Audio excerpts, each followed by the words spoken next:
this morning, and it's time now to look at China, to look at the COVID-19 vaccine rollout in China. Also, looking at the vaccine in terms of how the China is reacting to the vaccine, and also at the same time, when one looks at the economy of China at this point in time, the economy is actually flying. So somewhere along the line, something that China is doing very, very different from the rest of the world. And we join on the line by Zoon Ahmed Khan, journalist and research fellow at the Road Strategy Institute in China.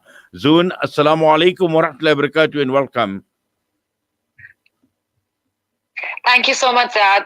Sorry, Inayat, walaikum salam. And thank you for having me. Thank you for having me on the show. Yes. Now, obviously, we like a year down the line as far as this pandemic is concerned, and the pandemic is surfacing, obviously, in China. But at this point in time, looking at China compared to the rest of the world, and China moving ahead in more ways than one, economically showing positive growth and the like as well.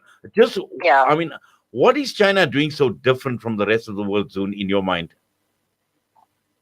Inayat, we've been talking about how COVID-19 has played out in China, comparing that with the world since this started. I think the first time we spoke on this was a year ago. And since then, of course, we've seen a lot of positive developments. I think one of the things that China did right compared to many other countries is that they were able to people in a position where prevention was the first priority. So instead of, letting people travel and leaving the economy open, the first reaction was just save as many lives as possible. And now in retrospect, we realize that this is one of the reasons many people haven't ever caught the virus. People are incredibly safe. COVID hasn't spread out in China in the way that it has in many other countries. And the result of that has been that somewhere around April, June last year, we saw relative normalization of things. We saw that people had already started going back to their offices. Domestic air travel picked up pace. And once again, in November 2020, absolute poverty was eradicated, which was absolutely a goal much higher than anyone had expected, but it was accomplished. And by December 2020, in President Xi's New Year speech, this was one of the key things to talk about, that we have been able to, obviously, we're not where we wanted to be before anyone knew about the virus, but the fact that things are stable, things are picking up pace, and people feel safe. I think this has been the number one priority. However, with that, I also want to add that this month in particular has not been all rainbows and butterflies. There were many cases of COVID-19 emerging in different cities, and the government was able to crack down effectively. But in February 2021, we were especially, again, during Chinese New Year, which is the biggest holiday in the country, people were again advised against traveling. People were told to stay put, not travel as much as they were hoping to. And we see that domestic air travel was down 45% as compared to what people would generally expect at this time of the year. And that's because this time in February, the cases were increased compared to any other previous emergence. So it has been a struggle. It is taking constant effort, and it is not only taking constant decisive policy on part of the government and the officials, but also people having to make many small sacrifices. So not saying that it's not much better, it's not going very well compared to what many other countries are facing, but at the same time, things on the ground are cautious, and they continue to be. Yes. Now, just looking at the vaccine rollout, because we know right across the entire world, the race was there as to who would get to the vaccine first. But also at this point in time, there is a lot of debate, a lot of discussion that is taking place surrounding the effectiveness of the vaccine. Now, looking at China, and China has got its own brand of vaccine as well. How is that rollout taking place? And have there been any issues with regard to the Chinese vaccine? Okay, so we know that, for instance, when the third phase trials were taking place, in many countries, the results were not as high as previous trials had shown. So they could go down to like 70-something percent. But when we speak of the overall effort that China is making in terms of vaccine rollout, then unlike some other countries that have a very high rate of compared to population, for example, in the US, it's about 17 to 20 people every 100. In China, it's only up to 3 people per 100.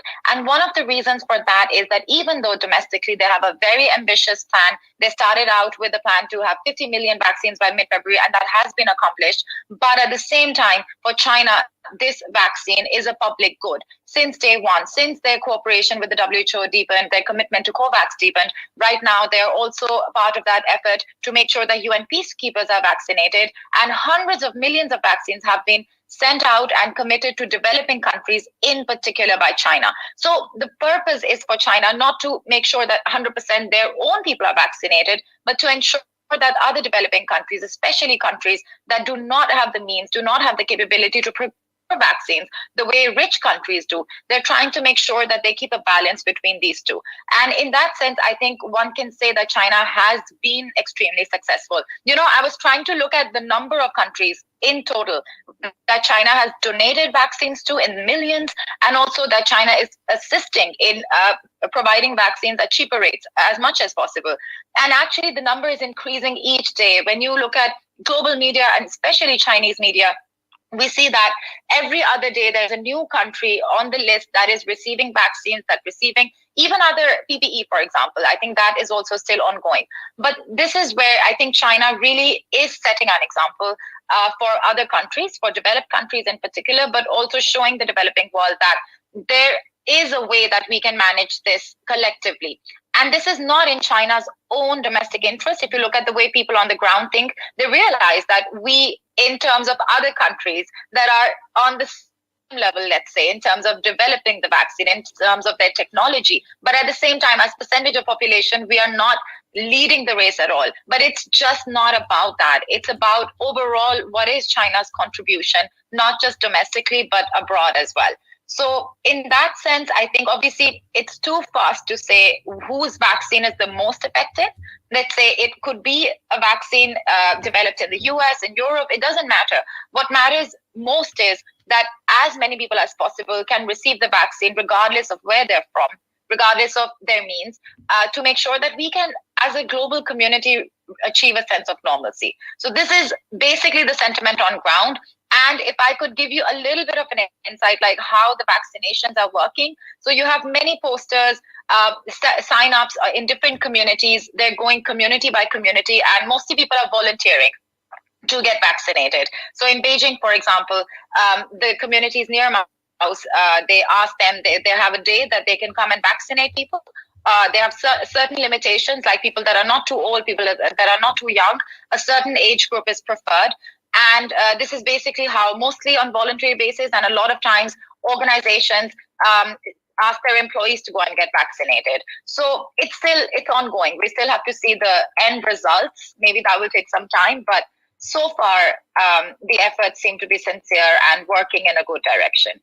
Well, it's great to hear, and as always, Zoon, we thank you for your time with us here on Salam Media. We wish you all the best. Thank you. And yes, looking forward to regular updates from you, inshallah, out of China. Assalamu alaikum wa rahmatullahi wa barakatuh. Thank you. Thank you for having me. Zoon Ahmed Khan, a journalist and research fellow at the Road Strategy Institute in China, joining us. And we've heard about the matric results being out, and we're going to be talking, in fact, to one of the matriculants, but possibly that will be a bit later. But right now, we're going to go for a quick break. We come back, we're going to be joined by Mufti Masihullah Kaji, Shura member of Jamiatul Ulama, KwaZulu-Natal, with the Jummah Nasiha. Osman's Taj Mahal Spice and Rice. For over 80 years, Osman's Taj Mahal have been perfecting the art of the perfect blend of spices, pure, aromatic, and well-seasoned. Spices to tantalize your taste buds. From creative cuisines to gastronomical gourmet goodies, from exotic odors to traditional dishes, Osman's Taj Mahal have remained synonymous with quality spices and condiments. Taj Mahal rice, beans, and lentils. Try our range of chili bite mixes, rose and ilachi syrup, our quick and easy biryani pack, and our traditional range of spice blends. Osman's Taj Mahal. There is no substitute for quality. A strip of land with over 2 million people blockaded for 13 years. Healthcare is on its knees, food is scarce, and water is inadequate. COVID has wreaked havoc in the lives of the people of Gaza. 53% of the population live below the poverty line. 80% of Gaza relies on external aid to survive. And 20,000 children are now orphans. The future is bleak. Please, don't forget Gaza. Donate now to Islamic Relief. Freedom Stationery supply Marlin and Marlin Kids pens to me and my school friends. They supply just about everything we need to help us get a better education, from books to files to rulers. In fact, any access or